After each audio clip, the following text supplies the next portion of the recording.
اچھا عبداللہ بھائی اس کا حل کیا ہے؟ مختصر ہم کرتے ہیں پروگرام. صحیح صاحب، اس کا بہتر حل سب سے دیکھیں جی یہ ہے کہ قرآن مجید کی آیت ظہر الفساد فی البر والبحر بما کسبت ایدی الناس.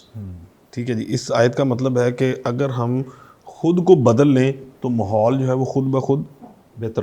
ہو سکتا ہے. اس میں سب سے پہلے دیکھیں جی ہماری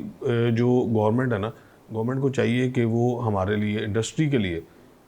ماشاء اللہ گورنمنٹ اس ٹائم کافی سہولیات دے رہی ہے، مزید انڈسٹری کے لیے جو ہے نا وہ ایسی سہولیات لگتا ہے مسلم لیگ نون کیا ہے. نہیں، مسلم لیگ نون کی بات نہیں، میں جنرل بات کر رہا ہوں کہ اس ٹائم انڈسٹری کو بہت زیادہ گورنمنٹ جو ہے وہ پروموٹ کر رہی ہے، اور اگر مزید کرے گی جس میں دیکھیں جی سب سے پہلے تو رہائشی علاقوں سے جو ہے وہ صنعتیں موو کرے، ایک انڈسٹریل ایریے میں لے کے جائے.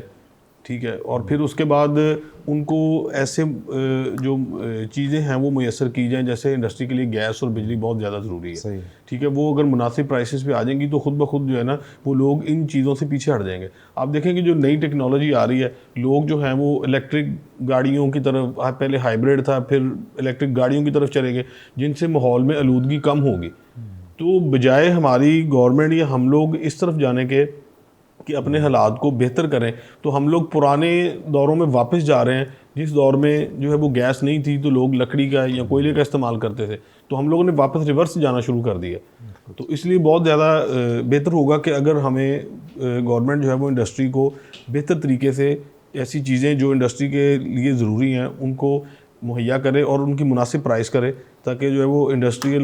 کوئی بھی انڈسٹریلسٹ ہے اس کو ان چیزوں کی دشواری نہ آئے، اور وہ بہتر طریقے سے ماحول کو بھی صاف ستھرا رکھے اور خود کو بھی صاف ستھرا رکھے، کام کو چلائے.